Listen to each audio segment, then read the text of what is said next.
The Volvo L350F is a medium-sized wheel loader and it weighs between 50 and 56 tonnes. This model by Motorart comes in a Volvo branded box and there's a nice photo of the real machine on the back. But there's no other information either about the L350F or the model. The box is factory sealed and after opening it up you can pull out the insides. And we can see the model is contained between a pair of plastic formers which are also factory sealed. After flashing the knife blade like a demented swordsman, we can then separate the formers and lift out the model. There's no assembly to do because this model is complete out of the box.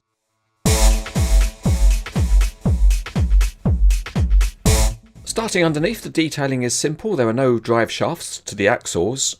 However, the rubber tyres are good and they're mounted on wheels with detailed external faces but hollow internal faces. At the back the detailing is very good with painted lights and small graphics on the counterweight, and the tiny Volvo badge is sharply rendered. There are textured surfaces leading to the cab and there are more tiny graphics on top of the engine cover. A particularly nice detail is the grille behind the engine. It's see-through and it's also a very fine mesh. The cab detailing is good and there are even switches on the inside right pillar. They are hard to see but they are there. One of the nice aspects of the model is the high quality feel with metal used for the mirrors, the grab rails and the handrails. The detail is also good at the pivot point with the front axle drive shaft, hydraulic hoses and small graphics. The connection rivets on the loader arm are quite small and discreet, and there are also hydraulic hoses.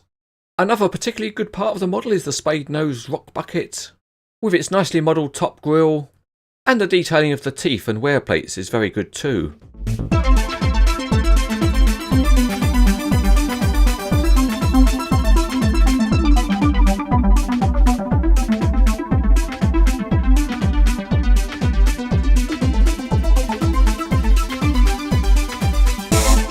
Out we go into the Cranes etc. test quarry, and the L350F rolls very nicely indeed.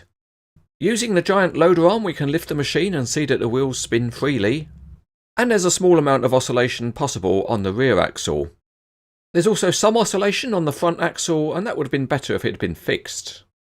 There is steering available at the pivot point but it's to a fairly restricted angle, and the steering pistons seem to have no stiffness at all as they seem to be loosely mounted. Let's take another look at the oscillating axles, and because the front axle is not fixed, then the whole body can move from side to side. But that's not too much of a problem as it does pose straight.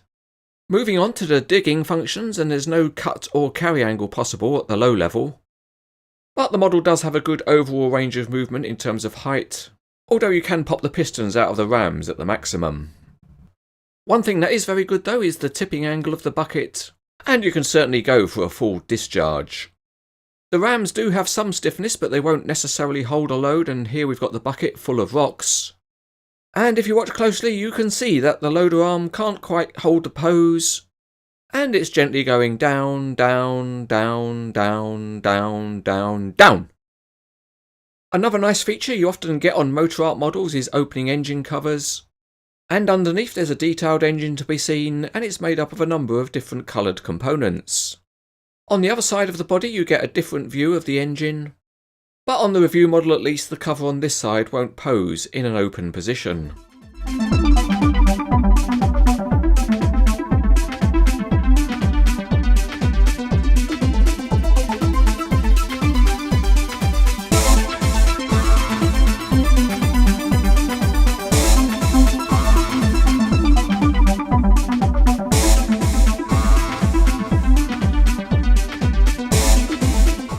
In summary, this is a very good looking model by Motorart, and its definite main plus point is the high standard of the detailing.